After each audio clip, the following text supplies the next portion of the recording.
On May 25, 1988, Richard Kuklinski was convicted of multiple murder and sentenced to life imprisonment.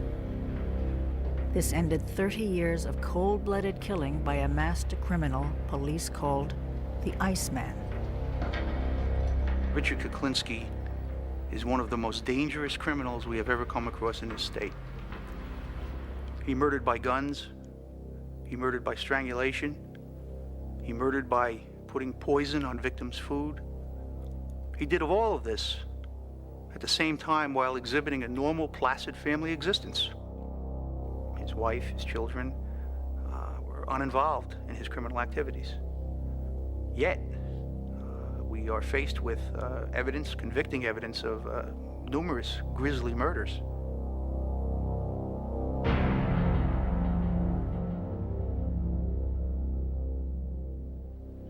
How many people have you killed? I have an approximate guess.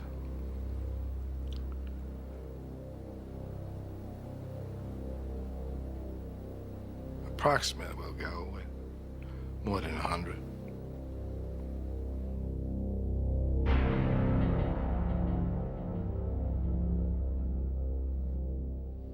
How do you feel about killing? I don't. It doesn't bother me. It doesn't bother me at all.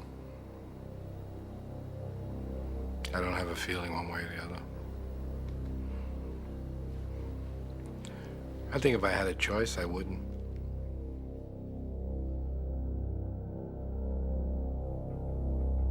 The following program is based on 17 hours of an interview conducted under maximum security at Trenton State Prison. Law enforcement officials allowed our cameras unprecedented access in an attempt to uncover details of various unsolved crimes. It was also hoped that the interview would help to penetrate the mind of Richard Kuklinski, a mind made for murder.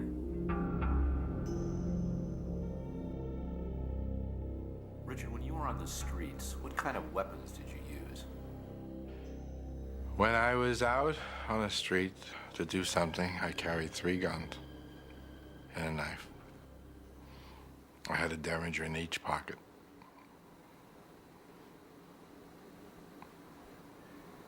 And a gun on my ankle, a bigger gun just in case, and a knife. And it all depends how it came about. You indicated yesterday that you used a shotgun rather than a stoplight or something like that, or? I had a red light. We were following this fella.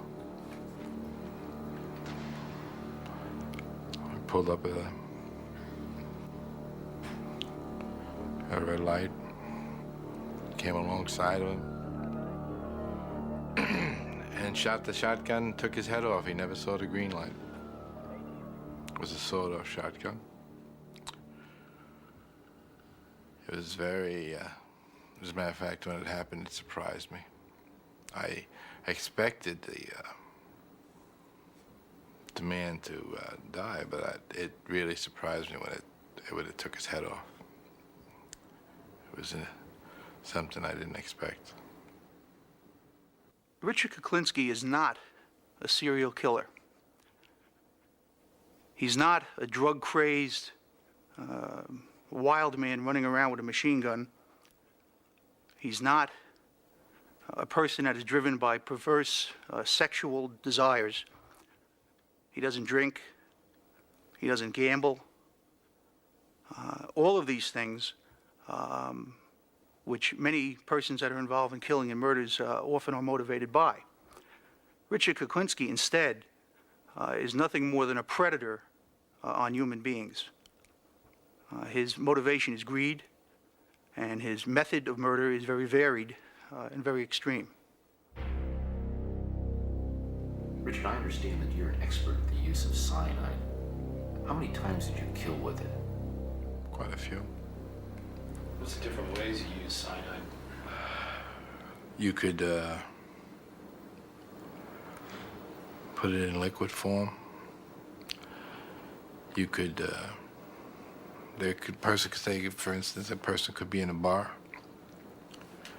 You bunk into them, possibly by mistake, or say you were intoxicated, spill a drink on them, and leave. Everybody just looks around, thinks you were drunk, or that you just had an accident or something, and meanwhile, it's soaking through their clothes into their pores and into their system. And eventually,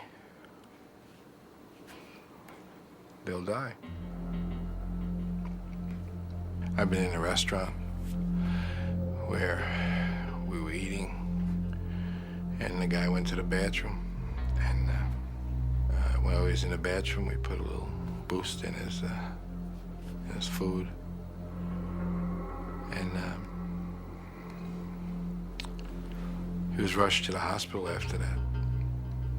And he died. And they buried him. I'm not exactly sure what they attributed his death to. But, you know, it wasn't homicide.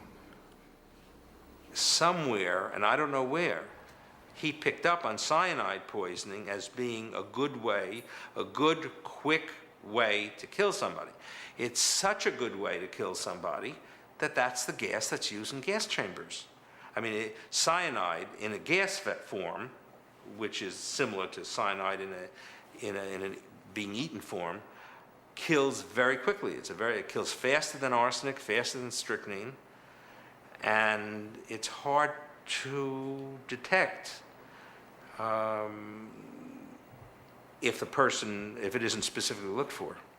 He murdered, sometimes months apart, years apart. He used different methods. He would go so far as to plan in his crimes the actual deceit of law enforcement. By that I mean he would on occasion murder someone, cut their body, wrap them in layer after layer of plastic bags and material, and then deposit the body many, many miles from the murder scene. What is it to dispose of something? You throw it away. You throw it anywhere. It all depends if you don't want it found or if you want it found. If you want it found, it doesn't matter, you just leave it there. If you don't want it found, you could take it somewhere. You could bury it. You could put it in a big drum. You could put it in the trunk of a car and have it crushed.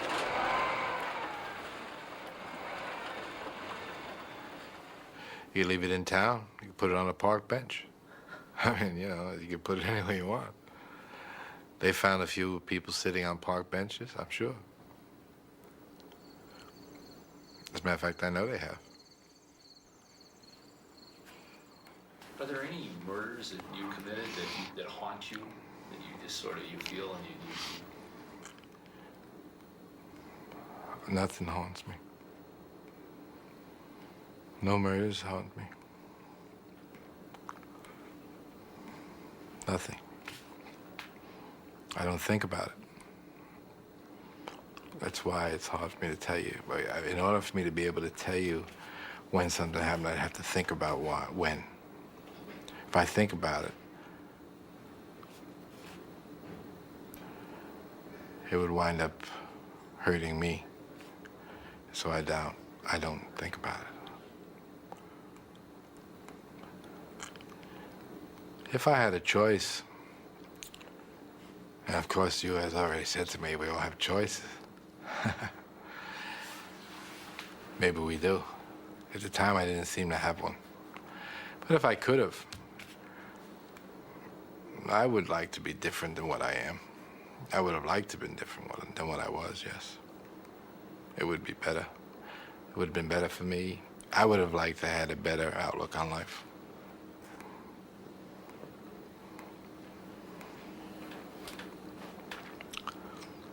But I can't change yesterday. Richard Kuklinski was born April 11, 1935, in a low-income public housing project in Jersey City. His father was a brakeman for the railroad, and his mother worked in a meatpacking plant. I didn't like my father, as he would beat me just because he felt like it, to get my attention, I guess. He would think nothing of coming in and smacking you, basically. He'd just come in and give you a whooping for no reason whatsoever. And my mother was cancer. She would destroy everybody. She thought I took too long to do something. She didn't hesitate to give me a swat here and there. And she didn't just use her hand. She would hit me with a broomstick or something like that. It hurt. As a matter of fact, she broke the broom on me more than once. Richard's mother believed that harsh discipline at home should go hand in hand with a rigid religious education. I was raised Catholic.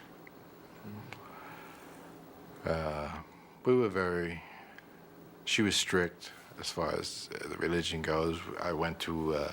Your mother? My mother, yeah. My mother, we went to Catholic grammar school. And we were raised with the Catholic belief. I was even an altar boy. But during the course of my life, I don't really believe it. It's just the way it happened. Didn't mean it to happen that way, but it just happened that way. When his father abandoned the family, Richard, a skinny, timid young teenager, was left to fend for himself. He was an easy target for street gangs, but by the time he was 16, things began to change. When I was a young man, I found out that if you hurt somebody, they'll leave you alone. Good guys do finish last. When I tried to leave everybody alone, just do my own thing, everybody just wanted to hurt me. Until one day I just decided, well, I've had enough of this picking. And I went upstairs and I took a bar, which the clothes used to hang on in the closet. And I went back downstairs, and there were like 6 young men still figuring they were gonna mess with my head, and we went to war. To their surprise, I was no longer taking the beating. I was giving it. And that's when I learned that it was better to give than to receive. I've been known to hurt people for no reason. If you check out my background as I came up, I could be anywhere, and if somebody humiliated me, I would think nothing of hitting them with a cue stick. In an instant. And the only thing they might have done was made me feel bad or challenge my authority at the time. Kuklinski's reputation as a tough guy with a hair-trigger temper grew. By the time he was 18, the abused had become the abuser. It wasn't long before he committed his first murder. I got into a fight in a bar. We got into an argument, a fight. And I hit him with a cue stick.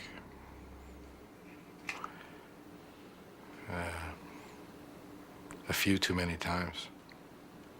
And he died. How'd you feel after, when you found out he had died? I had felt very bad. Very, very bad. I was upset. I didn't mean to do it, actually. But surprisingly, I felt sadness, and after a while, I felt something else. I didn't feel sad. It was sad along with some sort of a rush, that I had control, and if you mess with me, I guess it's, if you mess with me, I'll hurt you. By the time he'd reached his 20s, Kuklinski had become a petty crook and pool hustler. Then his life changed. In 1960, he met a pretty 19-year-old girl named Barbara Pedrin. He was absolutely flowers at the door every day, and considerate and romantic, and all of the things that anybody could hope for, dream for. He bought me beautiful things. We went fun places. He was happiest when we were together. He was happiest when just he and I were together. He and Barbara had 3 children. But with just an 8th grade education, he could only get low-paying jobs that didn't pay enough to support his growing family. I didn't have the capability of getting a better paying job. Was I gonna push a yarn truck the rest of my life? Make a menial amount of money? I couldn't have afforded 1 child, let alone 3. He went to work at a film lab, where he began to pirate pornographic films and sell them to outside sources connected to the Gambino crime family. This connection led to other criminal activities, and it wasn't long before he went from being a small-time hood to a big-time killer. He worked as a hitman and associated with a gang that worked out of the notorious Gemini Lounge in Brooklyn. Above the lounge was a mafia killing factory where victims were killed and dismembered. Hacked bodies were packaged in plastic bags and carted away. Kuklinski was the perfect enforcer. He was brutal, and he knew how to intimidate. If people owed money, they either paid up or paid with their lives. Most people paid their bills. Some didn't. I remember one guy, he was owed a lot of money. Well, I guess a considerable amount of money.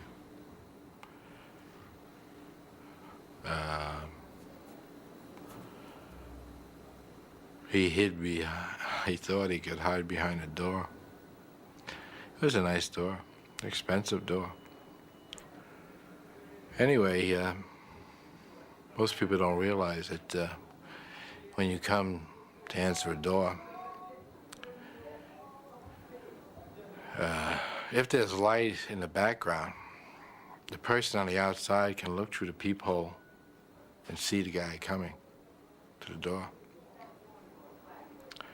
So he came to the door, I asked who it was, and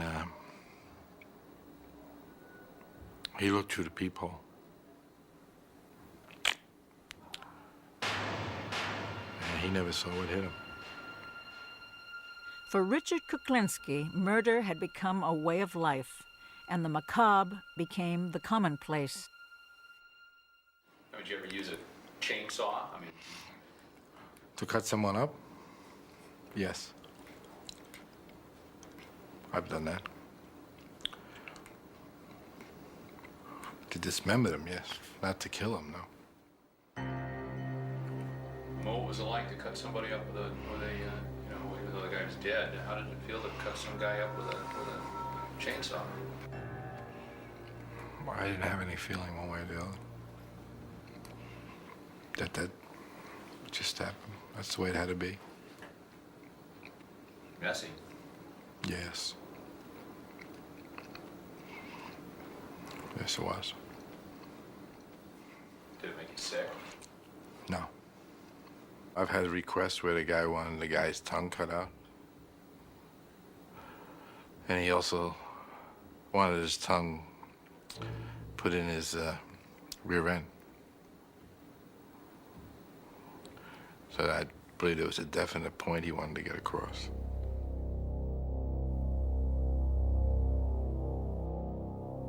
I have an experience that I don't know if I should tell you or not.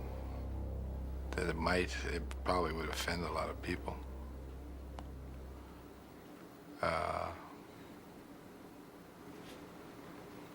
I don't know. I don't think I'll go into that. Go ahead. Yeah, it's not a good one.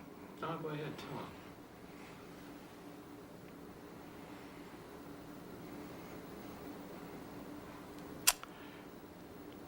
There was a man, he was begging and pleading and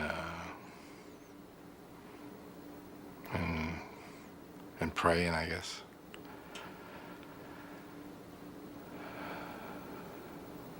And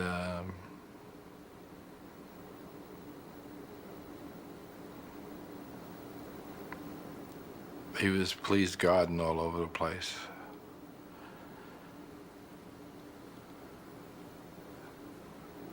So I told him he could have a half hour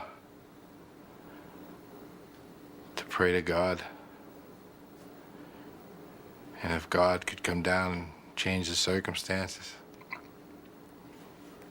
he'd have that time.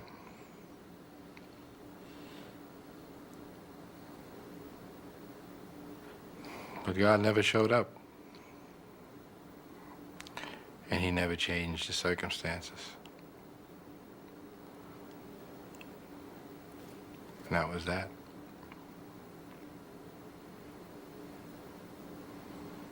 It wasn't too nice.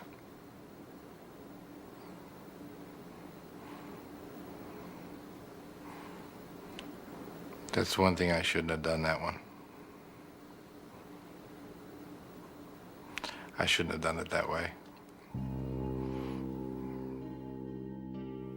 By the 1970s, between his illegal activities and contract killings, he was becoming a wealthy man. He now lived in an expensive home in a middle-class neighborhood with his wife and 3 children. Richard, what did you charge for a hit? If I hit somebody, I wouldn't hit it for peanuts. I'd like to have some money. I say if I were to do somebody, I want at least 5 figures. And at least up in the better half, not the lower half of the 5 figures. Kuklinski kept his criminal life secret from his family and neighbors. He told them he was a businessman. No one knew his business was murder. We were perfect. My children were never in trouble. We were perfect. We were the all-American family.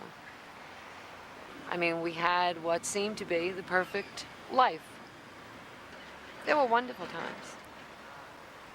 And time with his family was the only thing that he was really concerned. I mean, if he never had to leave the house, he would have loved it. He hated to have to travel. He hated to go away. He came back as soon as he can. He wanted to be home all the time. He wanted to be with us all the time. I enjoyed that way of life. I felt I had achieved something. I very seldom left the house unless I had to, because I felt secure in the house. I felt very secure. I tried to provide the best for them as I knew how. Might not have been the right way to go, but it was, for me, the only way. I tried to never let anything touch the house. I brought nobody there. My family was not exposed to anybody. I wanted to show them the good side of life, not the bad side. Richard had a very, very sad childhood. You got the impression, or I knew because he would like say something and then drop it and change the subject, that he was abused and that there was no love. He grew up absolutely without any love, without a doubt. I mean, the first Christmas with my family, he was in awe. He couldn't believe it. It was a tree and everyone was cooking special things and there was lots of, we were laughing and it was fun, and he kept saying, I can't believe that this is what happens. It was a Jekyll and Hyde existence. The way it was, and the way I wanted it to be, with absolutely two different lives. I wanted one life. I had to have another life. This other life would interrupt one Christmas Eve. While his family was celebrating the holidays, Kuklinski left his home to collect on a bad debt. Business was business, even on Christmas Eve. The man owed me money. He was giving me a runaround. I told him I wasn't happy that he wasn't going to pay me. He had the attitude that nobody could hurt him. I think he was wrong. Anyway, he never saw Christmas. Who did you use? A gun. Extremely loud inside of a car. Matter of fact, my ears were ringing for a long time. What'd you do afterwards? I walked away, got in my car, and went home. What'd you do when you got home? I put toys together for the kids for Christmas.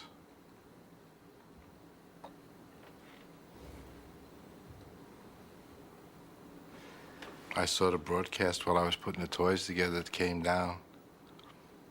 Mob-related killing. That was the first time I knew I was mob-related. How'd you feel?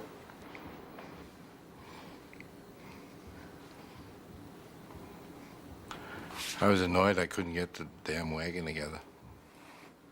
I never questioned him, and you just knew, don't do it, don't ask. If he got up at 2 o'clock in the morning or during dinner and put on his shoes and walked out the door, you said bye. You didn't say, where are you going or why are you going? And it was just understood that that's the way it was. He was very private. You only knew what he wanted you to know. By the 1980s, after 25 years of working as a hitman for the mob, Richard Kuklinski became the head of his own crime ring. He developed new ways to profit from murder.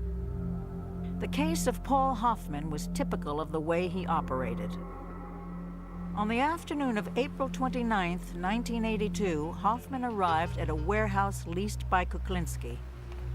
Like numerous victims of the Iceman, he had been set up for a phony business deal. Paul Hoffman was a pharmacist, and he was looking for a quick buck. He was out to purchase a drug called Tagament, which was at the time a wonder drug for ulcers. And he felt that if he could purchase a large quantity of this Tagament at a very low price, that he could indeed make a huge profit on that. And that was the alleged deal that he had with Richard Kuklinski. When Paul Hoffman showed up to buy the Tagament, he was carrying $25,000 in cash. He took the bag, door opened it, showed me a whole mess of money, a whole mess of cash. He said, "Look, I got the money right here." And he came back. He says, "What are we gonna do? What are we gonna do? How am I gonna get this merchandise?"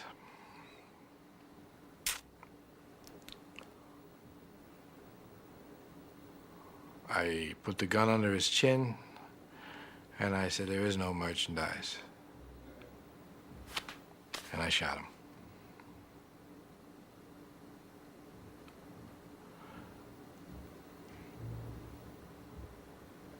He didn't die. The gun jammed. He was gurgling. I had hit him. It was, blood was pouring out of his mouth. And,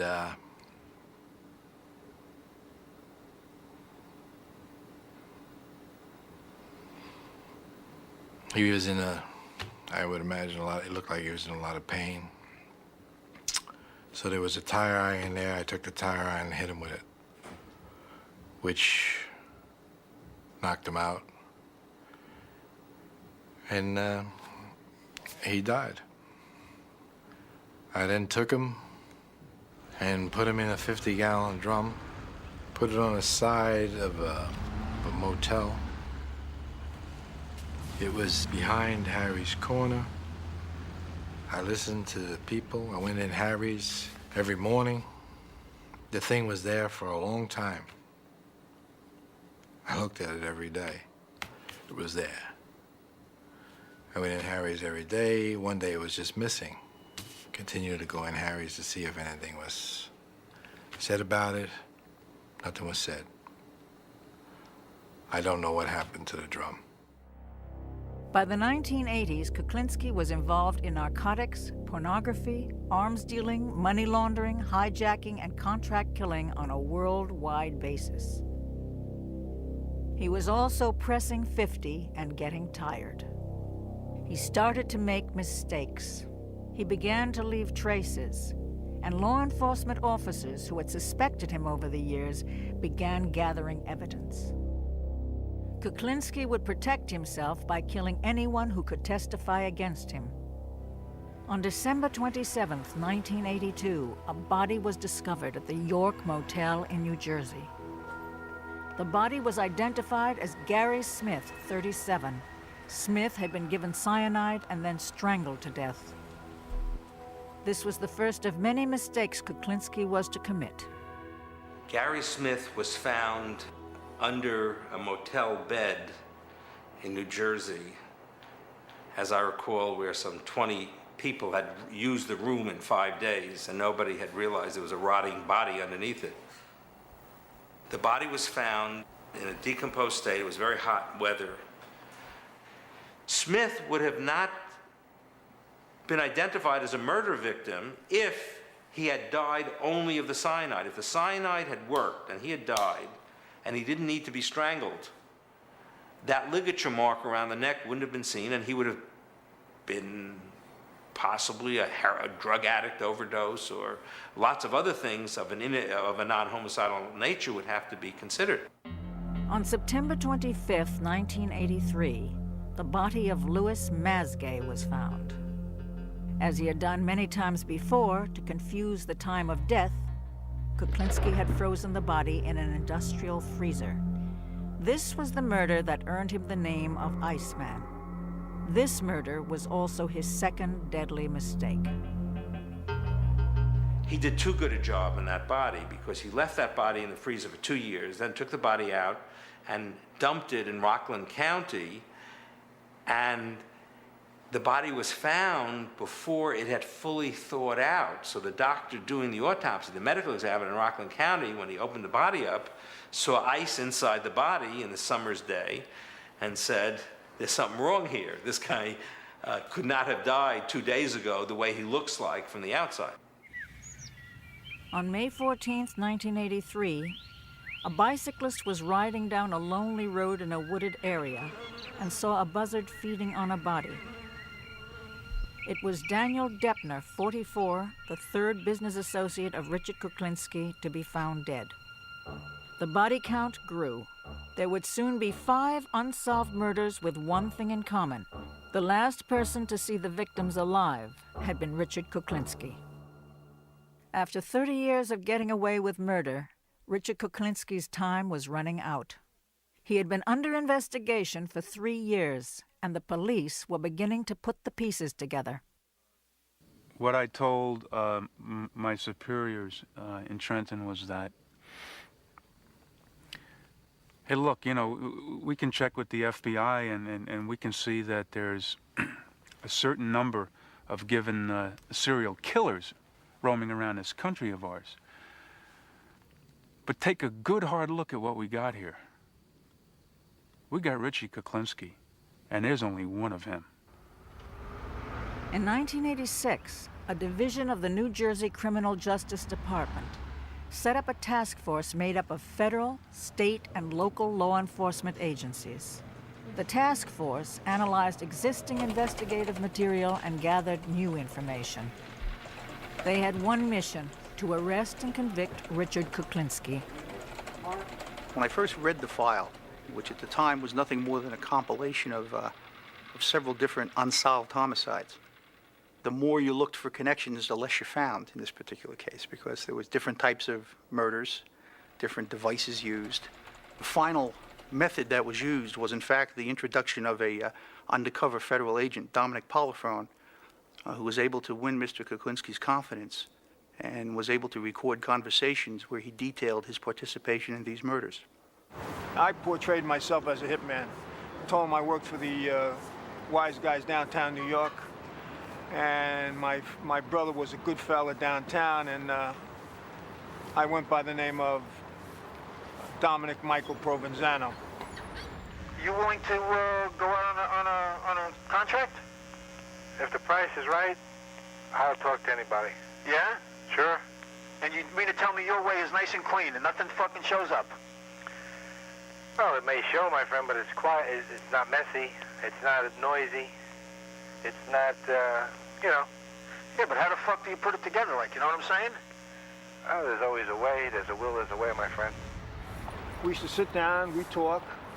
Either we'd go to those tables over there and get away from people, and we discuss how to murder people. You know, I just have a few problems I want to dispose of. I have some rats I want to get rid of. Yeah. The only fucking thing I don't understand, don't you use a fucking piece of iron to get rid of these fucking people? You use this fucking cyanide? Why be messy? You can do it nice and calm. It became apparent at later points in the investigation that Mr. Kuklinski fully intended on murdering Dominic Polifrone, in addition to the victims that were being discussed at the time they were having these tape-recorded conversations. So he could pretty much tell Dominic Polifrone anything, because he knew shortly that he had plans for Mr. Polifrone too. You put that stuff in a mist, you spray it in somebody's face, and they go to sleep. No shit. As long as he's dead, that's the bottom line. Well, that's the thing, isn't it? No matter how it was done, I mean, I know guys that went to sleep and never woke up again. I mean, you know. He says he had one guy, he went and get a hamburger, they come back and he put the cyanide on his hamburger. And we're sitting down and he's telling me, he says, you wouldn't believe it. He says, I'm waiting for this guy to keel over. He says, because once you eat cyanide, usually you'd roll over and that's it. He says, this guy had the constitution of a fucking bull. He says, you wouldn't believe it. He says he wouldn't die, and we're both laughing about this. And I'm saying in the back of my mind, I said, holy God. I said, look at this. I said, what kind of person is this? I said to myself right there, I said, you better cover your butt. I said, because you just don't know with this guy. And he'd be kidding about it, and I'd be laughing. In the back of my mind, I'm saying, this is the devil. No question about it, this is the devil.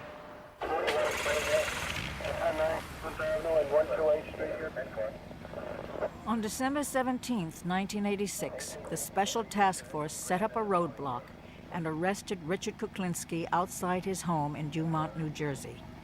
They felt they had all the evidence they needed for a conviction. The whole road was blocked off with cops. Local police, state police, Division of Criminal Justice investigators, county personnel. There was no place for him to go, so he stopped his car. He was told to get out of the car, and he did not. So he was taken out of the car, and he was placed face down on a street in a position where we thought we were safe. And then I handcuffed him. That guy's big. I did everything I could to get one click on the handcuffs. And later on, I tried to put leg irons on him, and there's no way they would go on. They just wouldn't go on. Law enforcement authorities have arrested one of the most notorious contract killers in state history. A self-employed Bergen County man is behind bars, charged with 5 murders, and prosecutors are investigating his involvement in dozens more. This is unwarranted, unnecessary. These guys watch too many movies. He is such a cold-blooded killer, they call him the Iceman. After being convicted of 2 murders, he confessed to 2 others in court today. I shot George Malvin 5 times. Louis Masgay on July 1st, 1981. I shot him once in the back of the head. When the judge asked him why he had killed the 2 men, Kuklinski replied, It was due to business. Dominic Polifrone's tapes had nailed Kuklinski, but in court, the Iceman greeted the undercover cop with a smile. He seemed to be quite cheery about saying hello to you. Well, I reciprocated. The only thing is, I'm going home, and he's going to a different environment at the present time.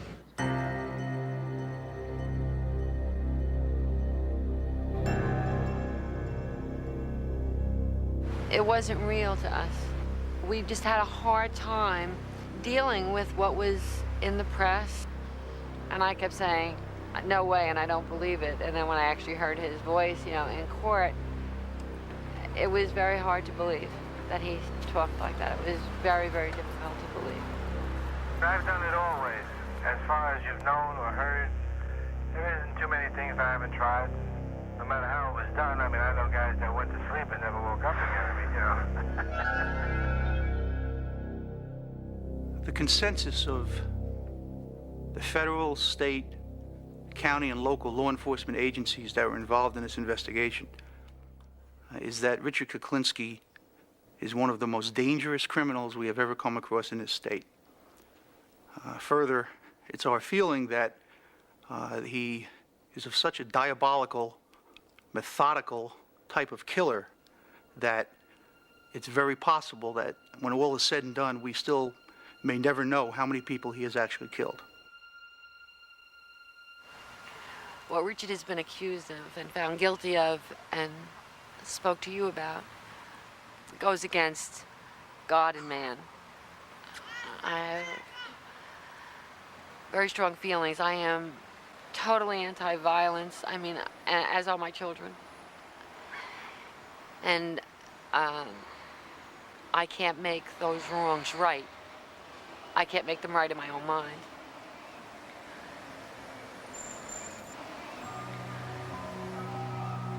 We are Richard Kuklinski's family, and we aren't ourselves anymore. We're Richard Kuklinski's family.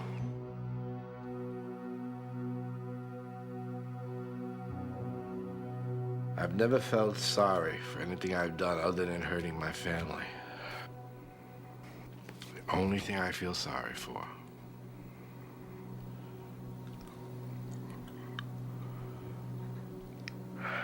I'm not looking for forgiveness, and I'm not repenting.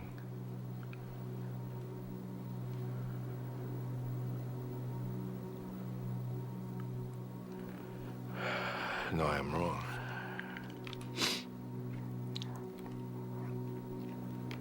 I'm wrong. I do want my family to forgive me. Oh, boy. I'm gonna make this one. Oh, shit. This would never be me. This would not be me.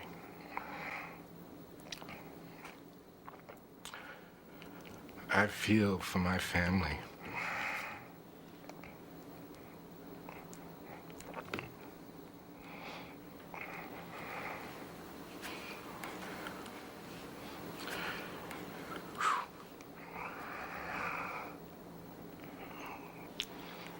You see the Iceman cry. Not very macho.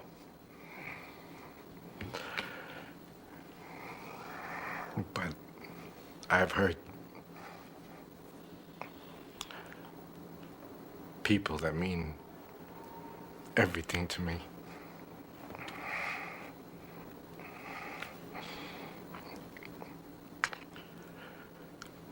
But the only people that mean anything to me.